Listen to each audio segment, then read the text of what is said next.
Welcome, everybody, to another edition of Mind-Boggling Concepts in the Torah. Remember, put down any sharp objects and don't get too close to the microphone. We don't want to spread any of those germs. So we're in Parsha Behalosecha. Exciting stuff is happening. Hard to know where to begin. One of my favorite, I think we're not going to go in order. One of my favorite Devar Torahs it is the complaint that the Jewish people had in the desert. This is a classic, this one. And they complained, one of the complaints that they had is that we remember the fish that we had in Mitzrayim. So if you don't look it up, it's on chapter 11, verse 5. Right? Shemot. What's that? Of Shemot. Say it again. Of which parsha? Behalosecha, chapter 11, verse 5. Zrachinu et hadaga. We remember the fish asher nachal b'Mitzrayim, which we ate in Mitzrayim, kinam. It was free. Mind-boggling.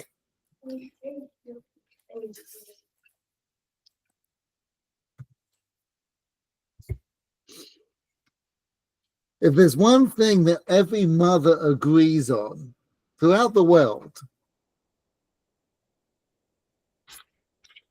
is that there's one thing you cannot complain about. For cooking, I'm guessing. Right, food. Right, every mother's got the same line. Remember the starving millions in wherever the latest country is. I don't use this practice. What's that? I don't use this practice of reminding my children that they're starving kids. Well, that's probably because your kids don't complain. Well, even if they do complain, I'm not saying yes or no, but I don't see the point of it. I don't know. I think maybe something like this was something I heard maybe when I was growing up, and I just thought it was ridiculous, and I don't do it because it doesn't have the impact that you're hoping for. So why bother? That's true. That's a good point. But nevertheless, you don't complain about the food. Right. Right. You never heard someone coming out of Auschwitz and said, listen, let me tell you how bad it was. Right. We had to eat raw potatoes. Right. They were happy that they had potatoes. And the food was awful. But don't get me wrong. But that's not the complaint. The old joke about two Jews, one says to the other, that restaurant was such bad food, and the other one says, yes, in such small portions. And they own the restaurant. Yeah, right. Right. Right. So it's like that's a common thing that you just don't talk. You don't complain about the food. So why do they complain about the food? But it's just not limited to the Parsha. We have a holiday, Pesach, and that's how we start the Haggadah. This is the food that we ate in Mitzrayim, halach maniyah. We have a holiday around it. Oh, and yet somehow there's no fish in all of it. There's no fish in what? In the Haggadah? Yeah, I don't remember seeing fish in the Haggadah. Do you? I don't recall there's anything there. Doesn't ring a bell. Any fish in the Haggadah? Just the ones who died with the plague of blood. Yeah. But they don't actually mention fish. I don't remember seeing Doug or Dagim. Right. But here, this is part they complain. We missed the fish in Egypt that was free. Now, what did they eat in the desert? They had the man, which was delicious. I would love some right now. Thank you very much. Thank you very much. And they also had the Slav birds, or whatever that was called. Right, Plus, that's in the sweet Parsha. They get that. They have all this domesticated animal, which for the life of me, I don't know how they got all this domesticated animals. I asked this question. One of my kids said, well, you see, Miriam's well basically created a tributary, and it watered the desert, and it provided vegetation for all their domesticated animals like cows and sheep and everything that they needed in order to bring up korbanot. Hmm. Okay, that works for So me. they had food. They had food. So what's the complaint? What's the who cares? Fish, for heaven's sake. You have lamb, you have goats, you have do they have rice? So let me ask you something. What did the manna taste like? Whatever you thought it was. Did it taste like fish?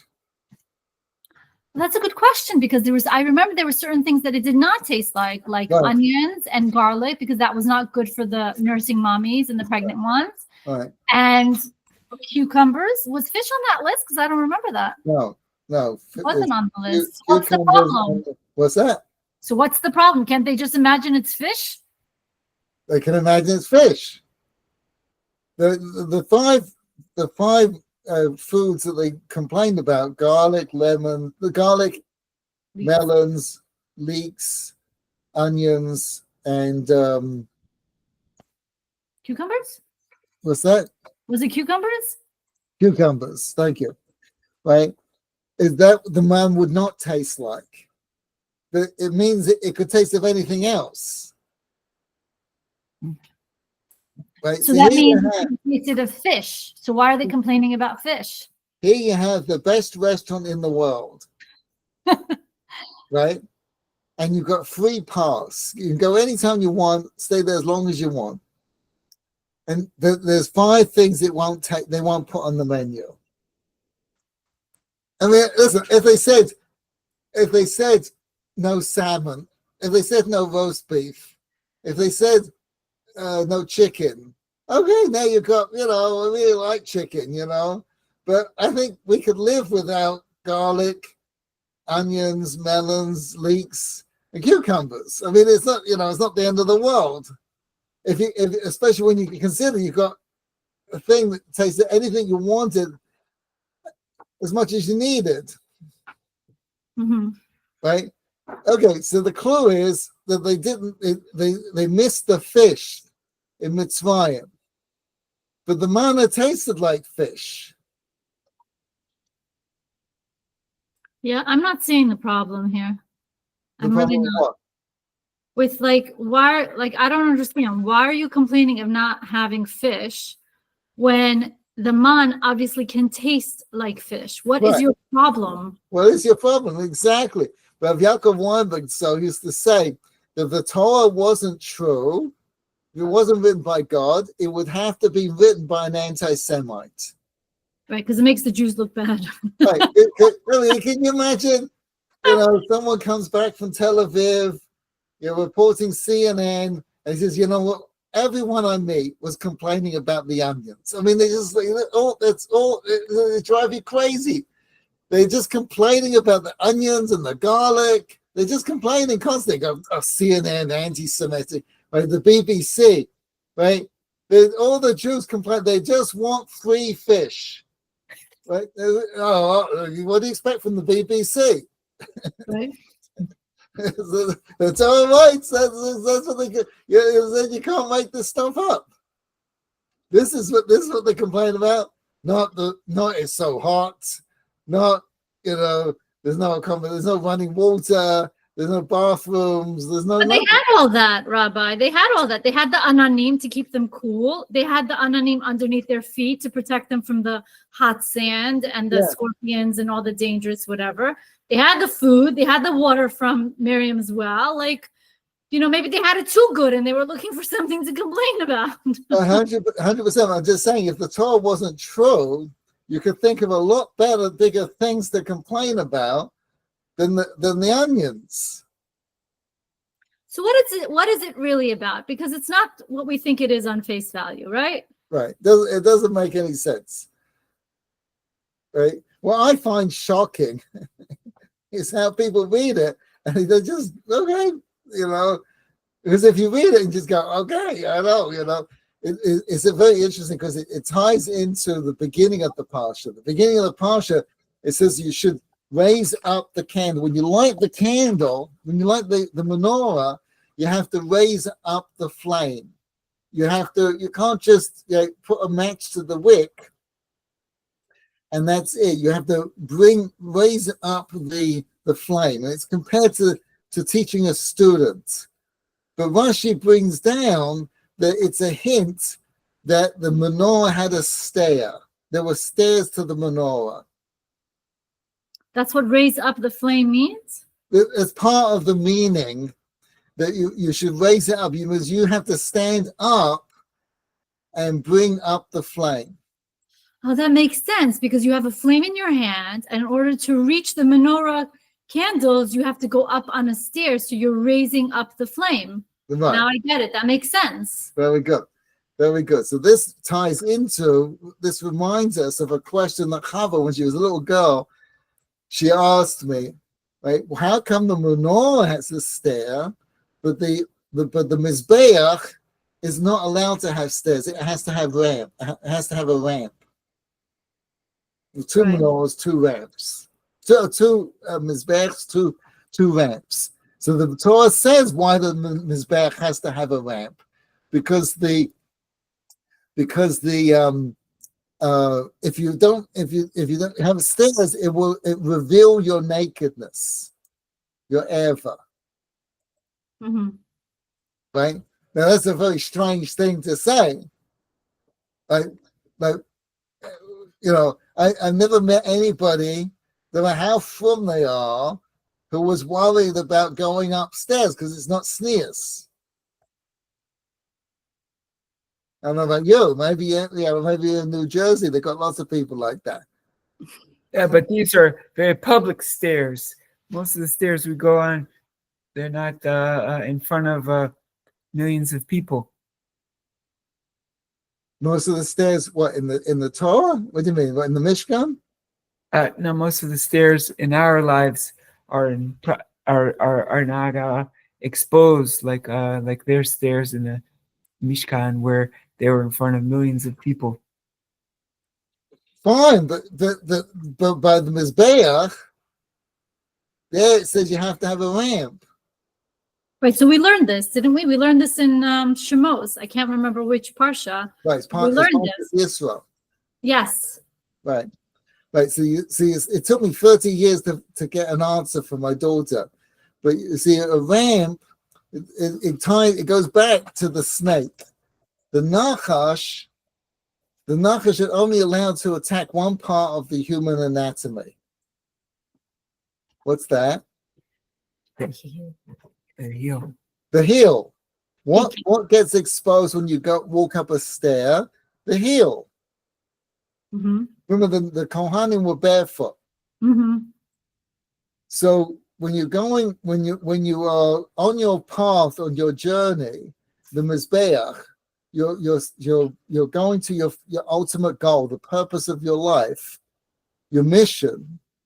Right? What is the reason for your being? When you're on that journey, it's very important you don't go faster than your own pace. You don't reveal enough that the nachash, the snake, can get you. Mm-hmm. So the reason why people rehab doesn't work, invariably, not always, but invariably, is because they get inspired while they're there because they can't drink, right? And they take on the goal of never drinking again. Mm-hmm. It's too big. They need a ramp. They need a small little step. So when you take on big goals, you reveal your heel. You reveal the smaller. You reveal too much. It's too big a goal, and the Yetzer Hara loves that. You can't go from 0 to 100. You have to go at the pace that's reasonable for you, to feel easy. Mm-hmm. But that's only true in avoda. That's only true in the mizbeach. But it's not true in learning, because the snake has no power over learning. So you can go from reading Aleph base to the Zohar in a day. You can make huge leaps because the Yetzer Hara has no power over the mind, over thinking, over learning. Really? It doesn't have any power over the mind? Then how do you explain negative thinking? It doesn't have a mind in terms of learning. It is negative thinking, you're right, but it doesn't have the power over learning. If you're learning Torah, it has no sway on you. Can't attack you. But it's not allowed to If attack you're the head. learning, you think it has no tools to attack you No, and be successful? not in learning. If Okay. you're in learning, right? The problem is people don't learn. Mm. So the Midrash says a fascinating thing. It says anybody who learns and forgets is better off that they didn't learn in the first place. Yes, we covered this. Right? You Right, partially very good. So why is that? Because if they really learned it, they had to put a lot of effort to unlearn it. It's like the example that you gave us with the gardener. One does nothing and the other one does a lot and makes it beautiful landscapes, Right. beautiful flowers and shrubbery and everything, and then rips it all out, chops down the trees. That's awful. Right. So you see, it's like you forget where you put your keys. You ever forget where you put your keys? Yes. Right. So why is that? Because you put them down somewhere. You don't forget where you put your keys if they're still in your hand. That's true. Right? Because then they haven't left you. If you put your learning down, you'll forget it. So how do you remember where your keys were? Right? You go, I left my keys in the whole closet. I left my keys in the whole closet. I left my keys in the whole closet. I left my keys in the whole closet. You follow? So now you won't forget it. But you didn't learn your keys. You just drilled it in. With learning would be more like, I will always put my keys in this specific location because that's where I want to be able to find it. No, learning is it's always in your hand. Oh, it's always in your hands. It's always in your hands. It is part of you. So that's like this. That's like this. The snake. That's like the stairs. That's like the ramp. When you learn, and it's part of you. When you learn an idea and it makes a difference in your life. Oh, that's how you talk to your children. And that's how when you learn something that's part of you, you don't put it down so you don't forget it. Well, so then this really begs the question of what happens when you're under stress? Is that like putting it down, or is it that you never had it? In other words, okay, so I'll give you a classic example. Not a classic, but an example that happened for me. So I used to work in a competitive sales environment. I know, not very kosher. Back in the day when, before I was about tshuva. And, I don't know if you've ever been around men who are in the competitive sales environment, but they have sailors' mouths and they're constantly cursing, like constantly. It's like every other word that comes out of their mouth. Now, after a while, you pick this habit up. Yeah. Well, I picked up the habit. I'm not as bad as them, mind you, but I picked up the habit. And then at some point, Hashem was like, well, you need to address this. So I started addressing it, and I replaced the curse words with shish kebab, mostly. So instead of saying ahem, ahem, I would say shish kebab. That's amazing. Right? So one day, I'm in a van full of kids. The kids are young. And there was a reckless driver that almost killed us. And out comes from my mouth a curse word. And I'm like, So I'm dealing with the trauma of almost dying, realizing the kids heard me say a curse word. And like, okay, what am I supposed to do now? And so I calmed down and I told them that that's not okay to say that. And I started replacing that word now with a different word because shish kebab did not come to mind. So I started doing muchacha or muchacho. For some reason that worked for a little while. And then I would say, oh, thank you, God, for like saving us from this reckless driving. Right. So that's an amazing lesson. That's very good. By the way, that article you sent me was phenomenal. Oh yes, from Dr. Sorotskin. Yeah. Yeah, amazing. I read it a long time ago, and I forgot that I had read it a long time ago. I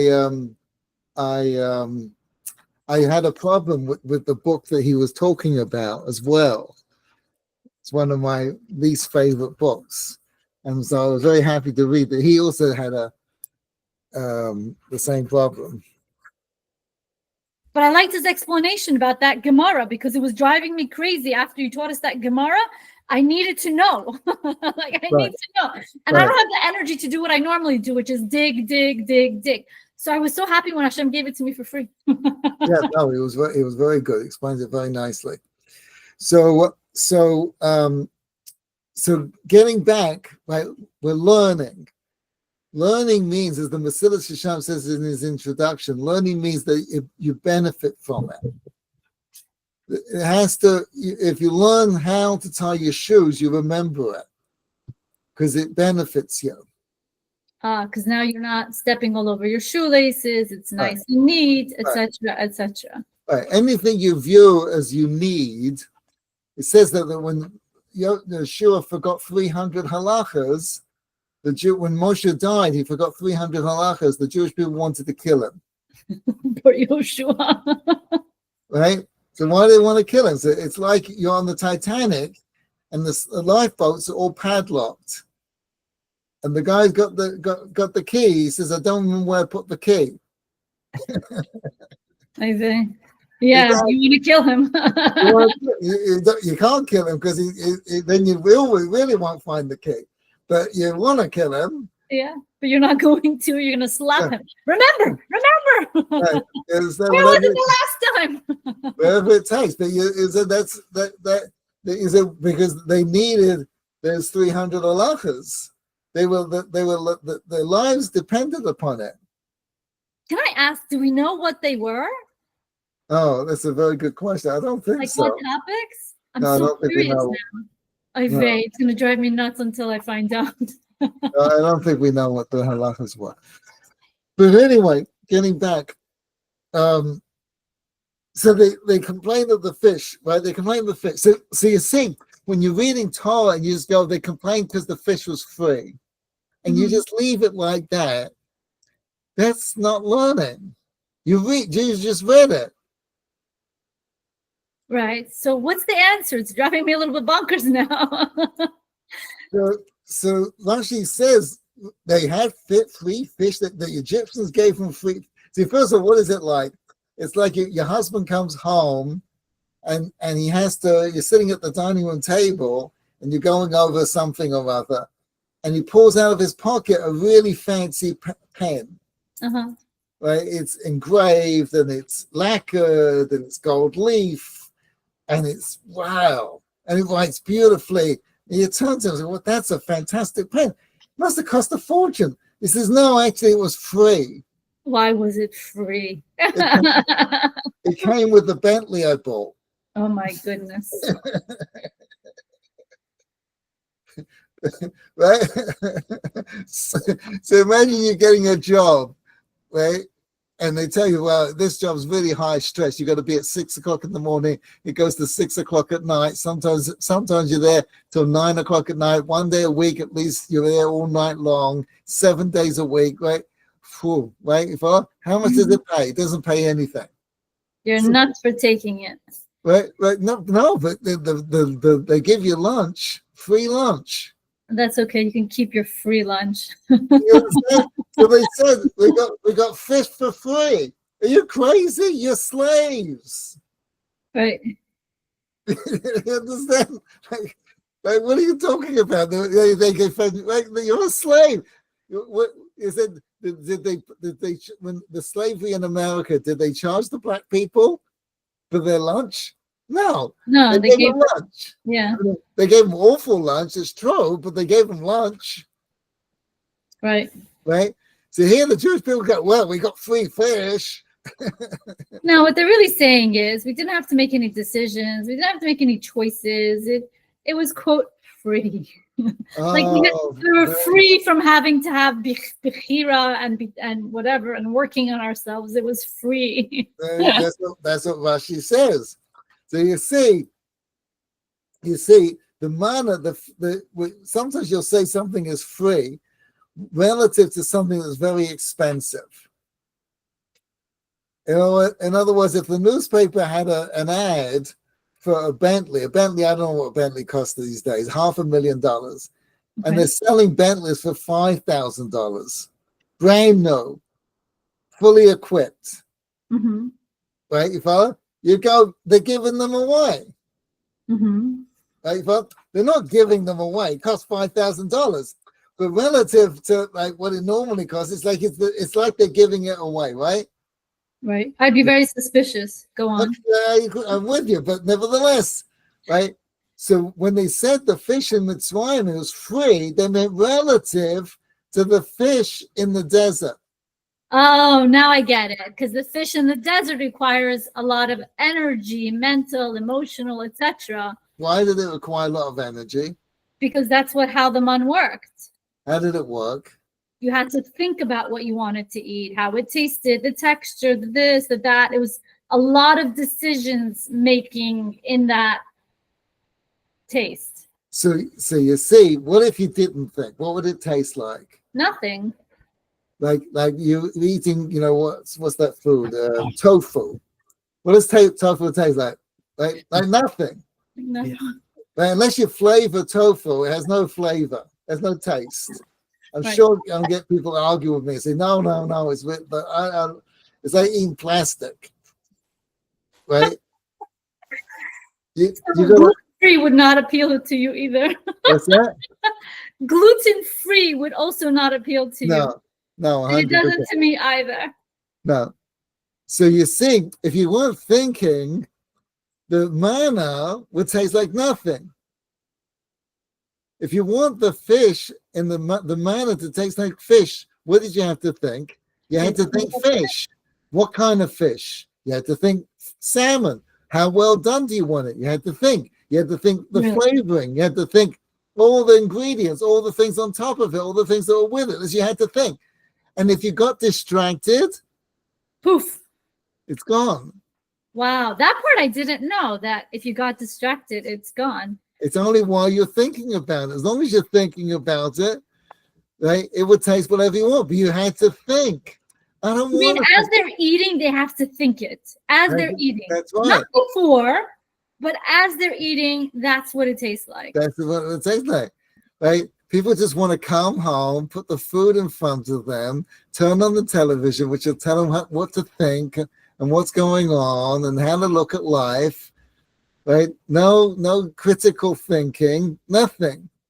Yeah, that used to be a lot of fun. Which bit? Not really. No, I'm just joking. No, because I remember doing that. I remember as a youngster being in front of the TV, and it's like you become like a little bit of an automaton. You become a little bit like a drone. That's right. You know, people just don't want to think. You see that was going on with Trump, you know, during the election, Trump and Biden, right? It was on both sides, but people don't want to think. You couldn't talk about it with anyone, right? The election was a real eye opener. And the same thing with October 7th was a real eye-opener because people have been going along this lines of being told what to think, right? Following the party line that would tell them what to think. And then when the party line went off the rails, they didn't know what to do. They were just stuck in their rhetoric. They're still stuck in their rhetoric. It's amazing how the Israeli politicians, it's like they don't understand that the boat has left the dock. It's like they're still in it's amazing that they don't see it, that the people have changed. I mean, I'm not going to mention which politician. I've seen videos of a specific politician being yelled at by the audience. By the audience. The audience is actually yelling at this person. And he's just like, like oblivious. They're impervious because they haven't got the memo. Right, they just don't get it. 100%. They just don't get it. They haven't woken up to what's really going on because they've just been on this treadmill. But anyone involved in Kira for the last 30, 40 years has been experiencing this all along. There's a very small percentage of people that you can get through to. the rest of the crowd, they're just, I remember in the early days of Eish Torah, you would go speak to people about their children marrying out. And, the intermarriage is going to go through the roof, and, and it couldn't get anywhere. You just couldn't get anywhere. You think that's the reason? What's that? You think that's the reason? Because people didn't want to think? 100%. You mean they didn't want to think, okay, what's going to happen? What's going to happen? What's going to happen? They didn't want to think it through. They just didn't want to deal with the pain. I mean, it's kind of obvious. You had all these shows. Like I went back to my where I grew up in London, which was one of the biggest Jewish areas in Europe. It's basically all Muslim now. And it's not because the Jews moved somewhere else. It's because the Jews stopped going to shul. Mm-hmm. So, but I remember, in that neighborhood, there's a lot of Reform. Not the Orthodox was relatively small. But even the Orthodox, what they call in England the United Synagogue, wasn't Orthodox. It was the rabbi was Orthodox, but the congregants were mostly driving to shul. And it was obvious. Like here, you have they're only going till they get bar mitzvah, and then it's all over. They never show up again. You don't have to be a genius to realize that these people's children are going to have even less of a connection. Right. That no one was interested in hearing it. They go, no, listen, the shows are packed, and they were packed. But it was it's the same thing they're talking about as the demographic time bomb that's happening in all these aging countries, Japan, Europe. People aren't having kids anymore. You don't have to be a genius to realize what's going on. Right? They're all going to fall apart. So anyway, what do they complain about? They didn't want to think. Now, we all understand the power, the importance of thinking. We all understand that. But we want to think, a couple of hours a day, maybe 15 minutes a day. We don't want to think 24/7. And that's what they have to do is think 24/7? For sure. You think the Shekhinah would have a relationship with you if you're mindless? Wow. So then you're saying even now we have to get to the point of thinking 24/7, God, God, God. Otherwise, we're not bringing his presence back. 100%. It's so interesting that you're saying this because I had a conversation with a friend and we came to the conclusion that all the challenges that we're being given, it's like God wants us to be connected to him all the time. That's right. That's right. And we don't know how to do that.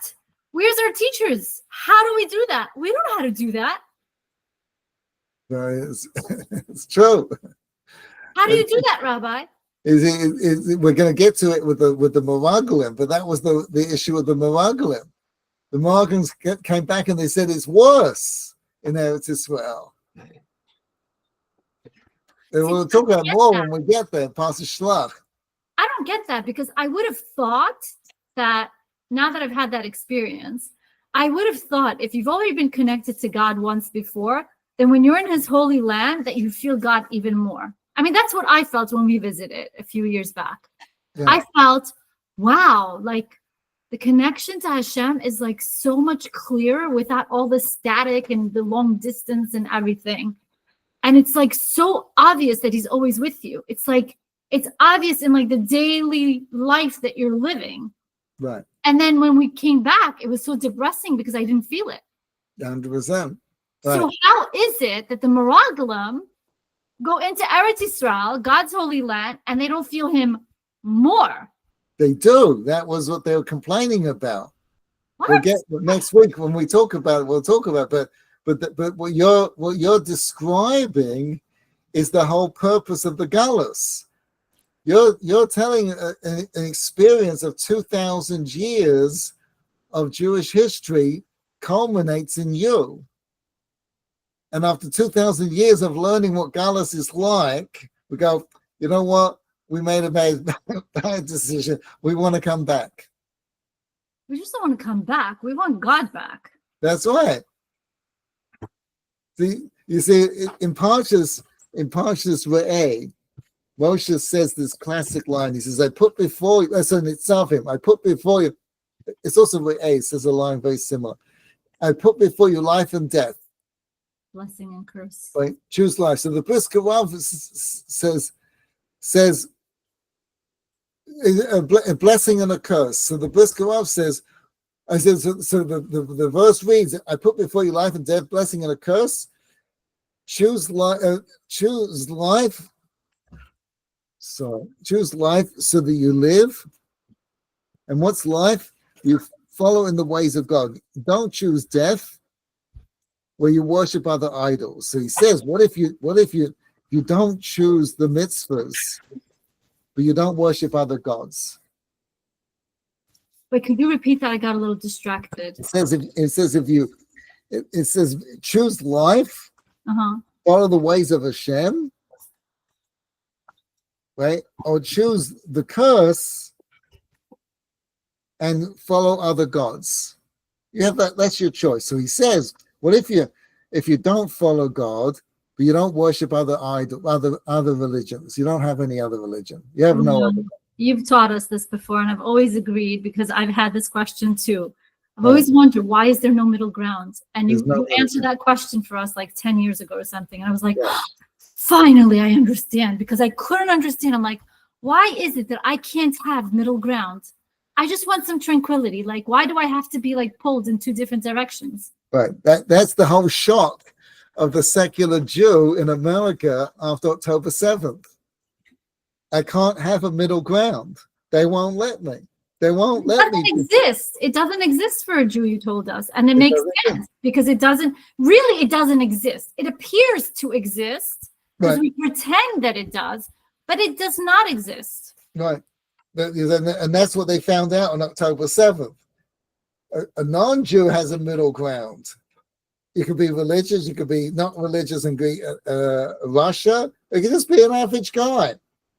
Just be an average guy just walking along like a bump on a log.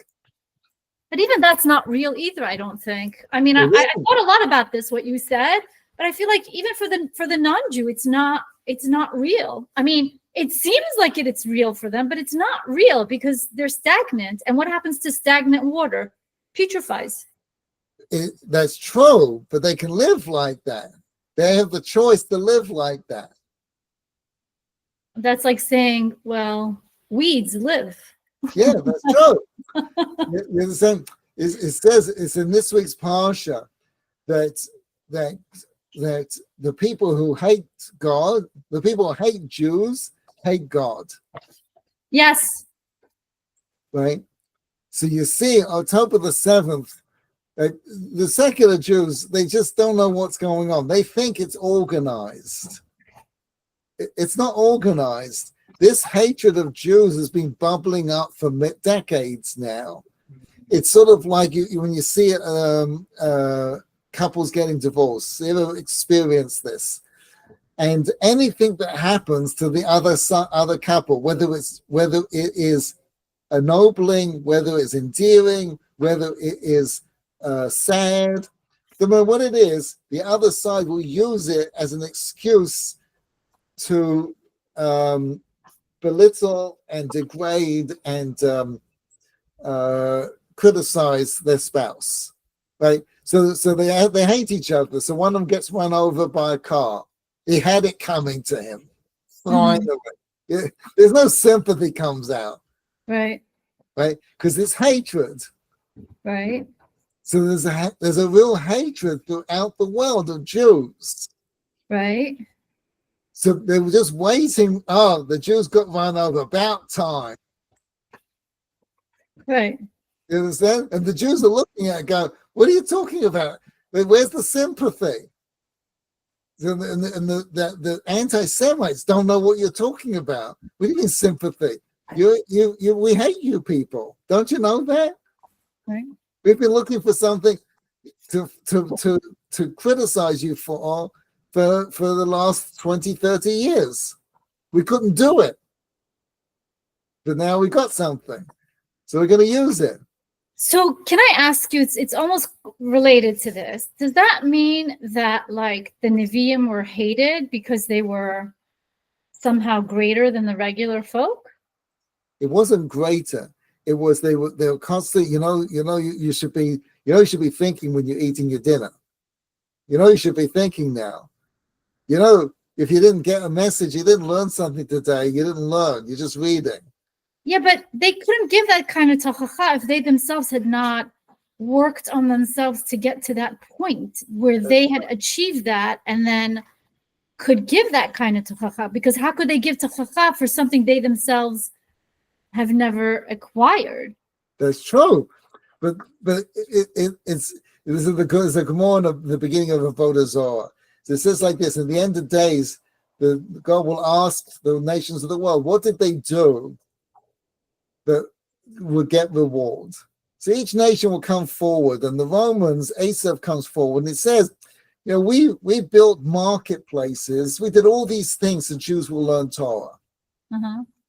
So it's kind of strange. Like Jeff Bezos built Amazon, so Jews will learn Torah. Or in his case, he'd say, well, we sell a lot of Torah books. You see, it's true. You see, the non-Jew, why did he want to build Amazon? To make money. It wasn't just to make money. It was that he could live the lifestyle that he's got now. Right. Power, prestige, money. He doesn't want the power. He just wants a big yacht, billions of dollars, and not have to think about anything. Really? Oh, 100%. Then there's a lot of thinking that's required in order to get into that point. Yeah, to get to that point. Now he's got to that point. He liquidated all his assets, and now he's just, roaming the world. You follow? What a waste of a life. That's true, but he's not Jewish, so he can do it. Yeah. But you see, somebody comes along to him and says to him, you really should give away some of that money. Uh-huh. And they say the same thing to Warren. Warren Buffett had no interest whatsoever in giving away any of his money. Uh-huh. Who convinced him? I don't remember. His wife convinced him. But where do they get this idea from? Jews. Yeah. What are you going to give your money to? Something that's important, something that's a meaning. And who's telling them what's meaningful and what's not meaningful? Jews. That's their justification for doing everything. So they hate us for that. I just want to sit in my boat and not have to think about anything. You're telling me that I have to have some reason for why I'm doing it all, some point to it all, some purpose so that justifies my existence. And they don't want to. They just want to just pass out. They just don't want to think like that. So that's hatred. This explains a lot. Whenever I've confronted things that are not acceptable, I've gotten hatred. Not just hatred, but also revenge. The only people that I've never gotten that from are people that are like amazing people and they're nice and they like can hear it, you know what I mean? Like, right. And that's very rare. It's like incredibly rare.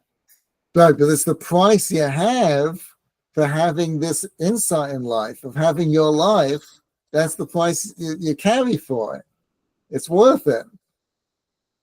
I mean, it's something God gave me. I don't think I can say I earned it or I whatever. Like, I can't say that. I like my ability to look behind a person's mask is not something I developed. It's just something God gave me. Right, but it comes with a price. You lose friends. The prices I do to myself, and sometimes way too harshly. Right, it's a price, but it's great. It gives you a value of life. I always say, you've heard me say this many times. Who is Bernie Madoff's biggest victim? Himself and his family. Himself, right? So he doesn't think so. The life he's living is a testament to that. So who would you rather be, Bernie Madoff, right, or the victim? I prefer not to see myself as a victim. Well, someone who lost all their Someone money. who's trashed, probably. We had we used to, in Ancient Torah early days, we used to get a fair amount of Holocaust survivors come through. One particular was totally irate. He was a survivor, had 2 kids. His first kid came to Ancient Torah, and he was livid. So he sent his sister, who was a psychiatrist or studying psychology, I think, one of those, to go sort out her brother's gone crazy. So she sat down with Rabbi Moti Berger, and within a few days, she was involved in Neve Yaakov. No, not Neve Yaakov, Neve... I know which one you're talking about. Right. I can't remember the name. Yeah, I can't remember the name. It's called Neve something, right? So the father he was beside himself. So there's only one option now. He's got to come. So he comes to Ancient Torah and he stands outside the base measures. You won't go in. And he's shouting through the window, where was your God in Auschwitz? With you. Okay. So no one wanted to talk to him. Rabbi Tom Meyer, he goes out to him. He says, Mr. I don't want to say his name, right? Mr. C, right? Let me just ask you one question. If you had a choice between being one of the guards or being an inmate, which would you choose? I would answer like him. I'd rather be the inmate. Right, that's what he said. I know. He says, I know what Auschwitz was. Right, and I'd go back this instant and be one of them. But it's terrifying because when I come across a person that I give very, especially if they're very sensitive, I try to give them very gentle tuchacha. And if you hit a nerve and they come after you in such ways, now when you yourself are like in a good place, you can look at it and you're like, that's interesting. Why did they say that? Or what, and I've done that. But when they attack you when you're down, that's hard. That's hard because then what happens is you feel their, this is going to sound awful. You feel the joy that they have in kicking you when you're down. And you fear that you're going to become like them because you feel that. Does that make sense? I don't. It's also sense. I don't know if it's you feel that you're going to become like them, but you feel their lack of gratitude, their resentment. They're trying to live the delusion. They want to be Jeff Bezos on his yacht. I can deal with resentment to a certain point, but this is not just resentment. It's enjoyment in inflicting pain. It's like they enjoy their hatred. It's like one thing if you have hatred, but it can be sometimes reluctant. You understand what I'm saying? Because it justifies their emptiness.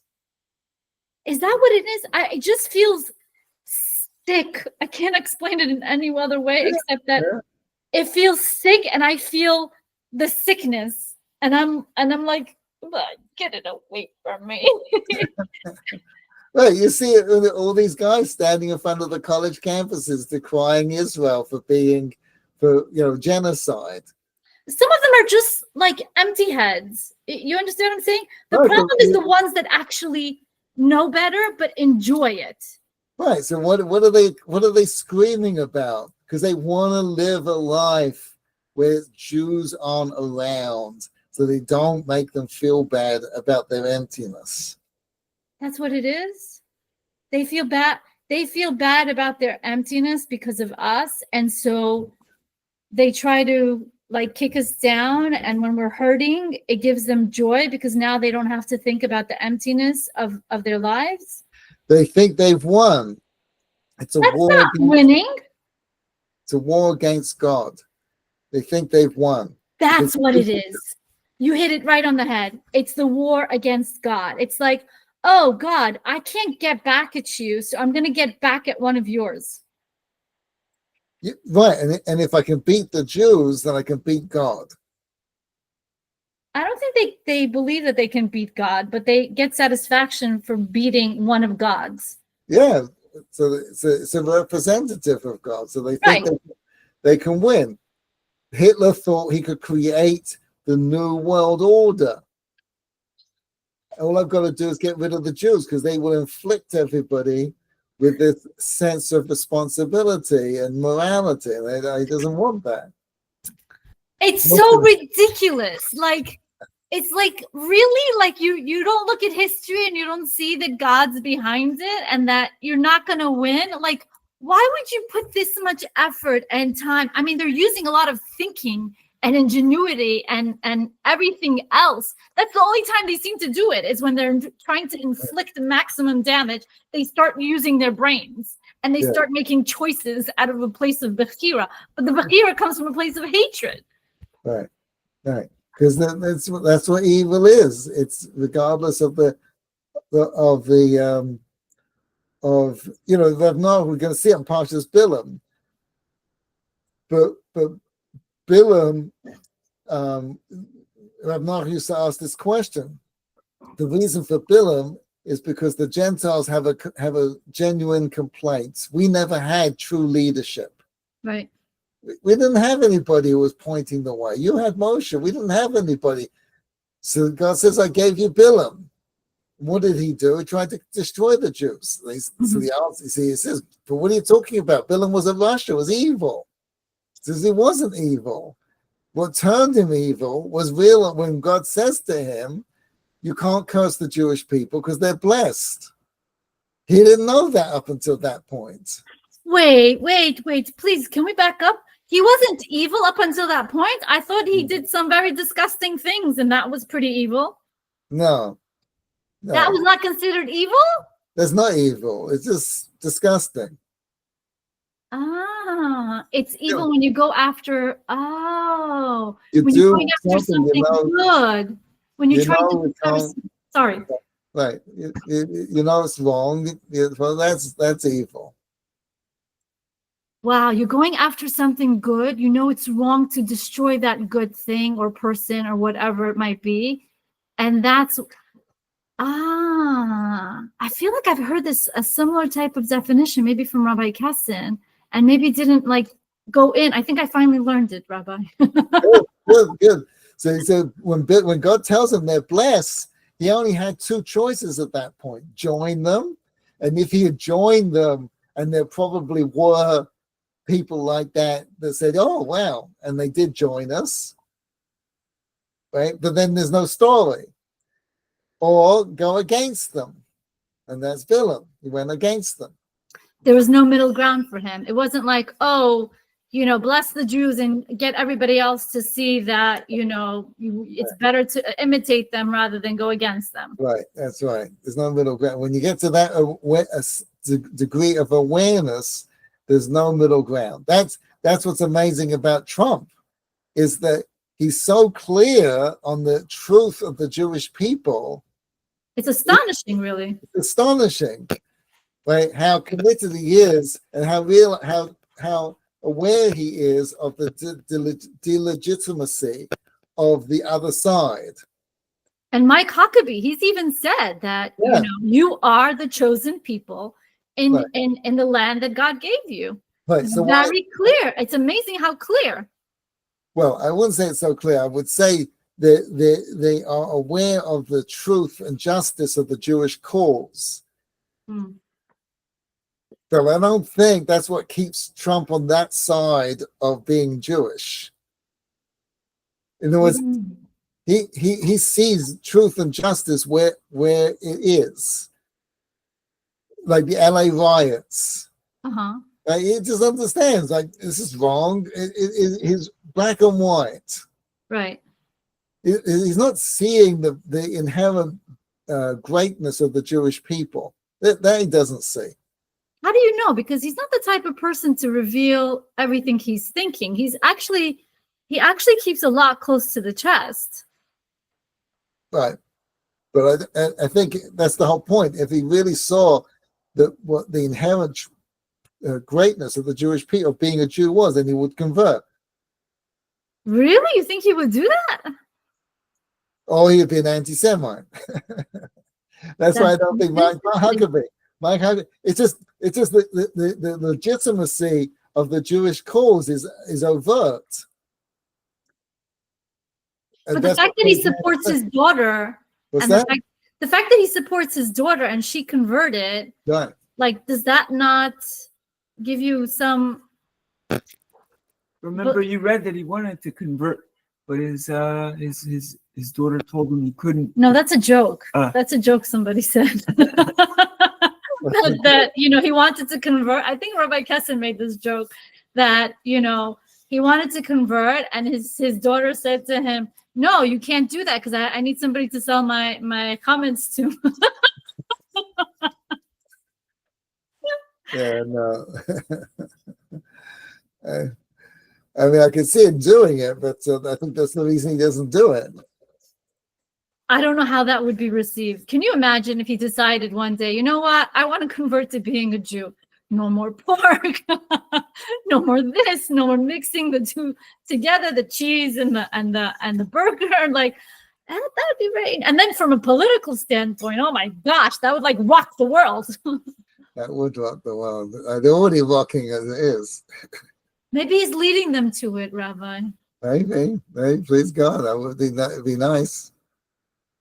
So can I ask, how does the beginning and the end? Do we have a beginning and end? Oh, very good. So that's very good. Great question. So every parsha begins and ends on the same thing. Some of them, the last two, will be kind of very challenging. Some of them, they do begin and end on the same thing. But what is the theme? But here, this is obvious.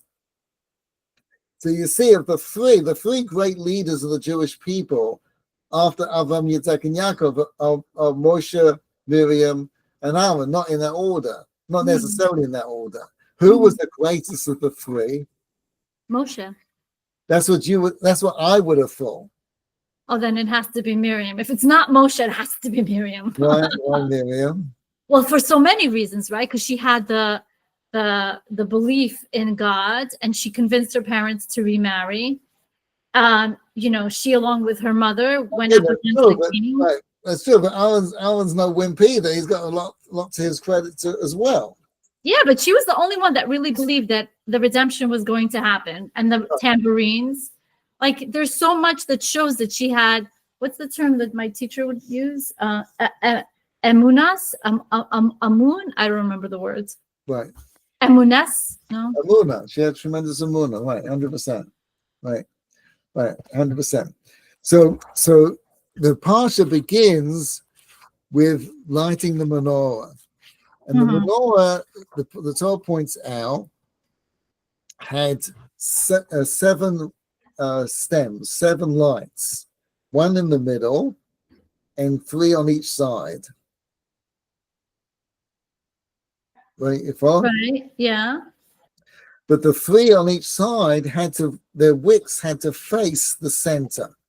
Right. Even though they're all made from one piece of gold, nevertheless, they all turn to the center because that is the essence of the whole menorah.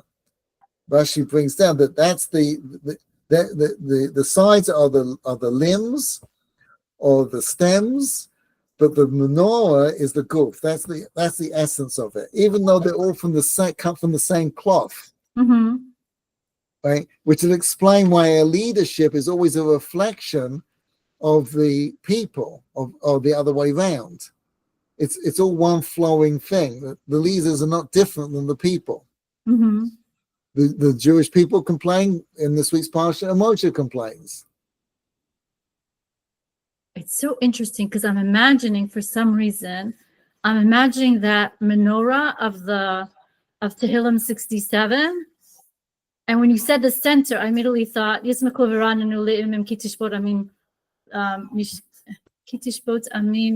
me something. You sure? Yeah.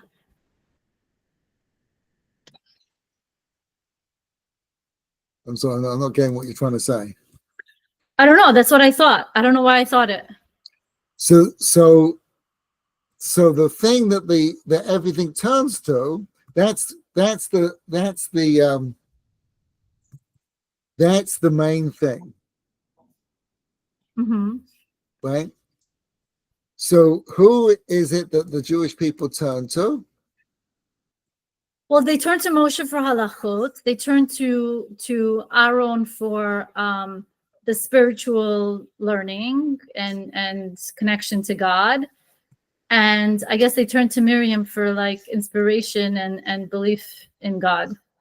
So I would have thought, right, that would be like something along those lines. But the end of the parsha was Miriam speaks Lashon Hara about Moshe, which is in itself a phenomenal concept. Mm-hmm. It's one of the 6 things you have to remember is the Lashon Hara that Miriam spoke, Mm-hmm. right? And because of that, she becomes a Mitzvah, and she has to leave the camp. She goes in isolation, Mm-hmm. and the Jewish people wait for her for 7 days. Mm. She is the center of the menorah. She's the center? How? I asked the same question, but that's clearly what the parsha is coming to tell you. Oh, because it begins and ends that way. Oh. So she was the real leader? She was the real leader. What does that mean exactly? I don't know exactly, but she you see Rav Nach used to tell the story all the time about someone that would speak and say that the real savior of the Jewish people was Sarah Schneer. Mm-hmm. Without Sarah Schneer, we've got nothing to talk about. Right. Right? She saved the Jewish people. Everybody else did some very nice. Everyone did some very important, nice things, but she held it all together. Because if it wasn't for her, a whole generation of Jewish women would have been lost, and everybody else with them. Everybody else with her. Who would you marry? Mm-hmm. Who would raise the children? Who would continue the traditions and the beliefs and everything? So is that you can't compare coming out of Mitzrayim with tambourines. Because there's something there about like constant and true belief that God is with you. And it's all going to work out for the best. You know, you've heard me say this many times. You find out you win the lottery. You're jumping up and down. Right? You haven't got the money yet. Why are you so happy? Because you think it's going to be good. The future makes your today phenomenal. How you think about the future. Right? The Western world, they say live in the present. It's not the present. You got to live in the future. Mm-hmm. So she lived with it's all going to be phenomenal. Going to be bring the tambourine. That's how she lived, and she taught all the women like that. Oh, that's why they were able to overcome all the challenges and they didn't get sucked in. Because she taught them. Why couldn't the brothers teach the men? Okay, so how did she do that? I feel like I've like sort of almost grasped at it. What do you mean? Which no, word? In other words, I remember texting you this because for some reason, at one point, I was like obsessed with Miriam. It's like, just look at her name, right? Her name already tells you so much. Miriam, Mar, bitterness, right? So she comes from this name that you would think is all about remembering something negative. But maybe I read this in the Nesiva Shalom. I don't remember where I'm getting this from, so I apologize to whoever I'm getting this from. But Merirus is just another way to realize that what you currently have is not the way that it's supposed to be, and you yearn for the better thing. So even Merari, like, oh, that's what I read about. And the Nesiva Shalom, that even Merari, they had the most mundane of tasks, which represented a time when a person is going through like a difficult, bitter time, and they're not happy with it because they know that it's really supposed to be, they're supposed to be connected to God. They're supposed to have a better relationship, etc., etc. And so that's what she represented, is this belief that this bitterness is not supposed to be what it is, that there is supposed to be something better. And so she connects to that positive aspect of her name, whereas somebody else might have been like, my mother named me bitterness. Right. Why couldn't she name me diamond or turquoise or something nice and pretty, right? So she accepts her name, she gets it. And then she uses that very thing to confront everybody. So there's already bitterness, right? Where Paro is like saying, okay, all the boys into the river. That's already bitterness that God has like already placed through Paro. But then they add an extra bitterness that is not required, right? They add that, and she confronts them. She says, we already have certain bitterness. Why are you adding more bitterness and making it even worse? Right, It doesn't have to be this worse. Exactly. And by the way, from this bitterness that God placed, there's supposed to be something great coming out of it. And so she, because of a confrontation, her father remarries her mother. Moshe is born. And even now, she's like, okay, what's going to happen with him? I know something good's going to happen. I'm going to watch over him. I'm going to see what's going to happen. So she's constantly looking forward. This bitterness is not going to last. It's not going to last. There's something good supposed to come of this. I feel like you taught us this lesson with the branch and the what was that with the lake? What is? Yes, right in Marah. right. This is what you taught us, the transformation. She is a woman who knows how to transform. The question is, how does she do it? That's the question. Exactly. Maybe what it is that she recognizes that whatever pain they're going through, that it's a pain of transformation, that it's a pain of metamorphosis, that something beautiful is coming from this, that the caterpillar is going to be turning into the butterfly. Right. Something heavy and blah, blah, blah, to something light and beautiful. Right. But you see, by the way, that invariably it's the people who come out of bitterness that become the great people, not just in the Jewish world, but in the non-Jewish world too. It's very rare that you'll find someone who does anything great in life does not come out of a difficult childhood. Very rare. If ever. Right? Elon Musk is a great example. Right? He's just not. Steve Jobs is a great example. Right? They all come out of difficult childhoods. Right? David Amelech is the epitome of this. Rabbi, I would only add a little bit more to that because it seems to me, based on some things that I've been reading recently, it's not just that they've gone through difficult childhoods, it's the fact that they were extremely sensitive and went through difficult childhoods, so that the difficulty they had was even more pronounced. Like a regular personality, they'd go through the difficult childhood and they'd be able to like bounce back and somehow they'd be okay. But they felt that difficulty like in their bones. I would slightly tweak it and say it wasn't that they were sensitive. It was that you have when you're raised in the lap of luxury, you don't have to be sensitive. When you're raised in difficulty, you have to think because you're not going to get out any other way. David was raised, they thought he was a mamzer. His own father rejected him. Not his mother. What's that? Not his mother. It was his mother's emunah and his mother's love and belief in him that sustained him. But he had some difficulties getting through this. Right. His own son tried to kill him. He had a lot of his own Rebbe wanted to try to kill him. Right. So he had a lot of things going against him. So it's those things that make you think. I don't know. There are plenty of people that are abused and they still are not able to. That's true. That's true. That's true.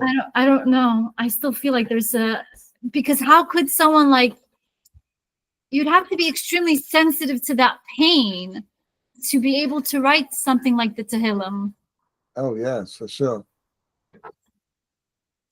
But you're suggesting that it was what he went through that caused him to be sensitive. And I'm going the opposite direction. I'm saying it's because he was sensitive, the pain was almost unbearable to him. And so it's an interesting question. I'm not sure I can answer. I have a way of answering that, but either way, the bitterness is there. You need the bitterness to be a Miriam. well, like Rav Noach Weinberg, why did he feel the pain of Jews disappearing? Like, I've never met him, but if I had to guess based on reading what I have and hearing what the stories that I have, he was already a very sensitive soul. He was already a very sensitive person. Right. Like he was already as a teenager thinking about what is his purpose? What is like that to me is a hallmark of a sensitive individual. Right. That's true. And to me, it seems like, he was extremely impacted by when his father passed away. Right. And he used that to like springboard him to what he eventually did. I'm not sure what was Because think about it. Like he used to always say, if a father had a child who was drowning and you went to the father and said, right. What your son is drowning, give me X, Y, and Z, like wouldn't a father do that? Like wouldn't a father? So he was extremely sensitive because he had lost his father and it impacted him a lot. So he was able to connect to that yearning. Right. I mean, I don't know. I'm just guessing. I don't know. I don't know either. It's a good question. Very good. Very good points. Excellent. Thank you, Zita. This was very interesting. Thank you, Rabbi. I always learn a lot. Have a lovely Shabbos. You too. Shabbat shalom. Shabbat shalom. Shabbat shalom. Bye.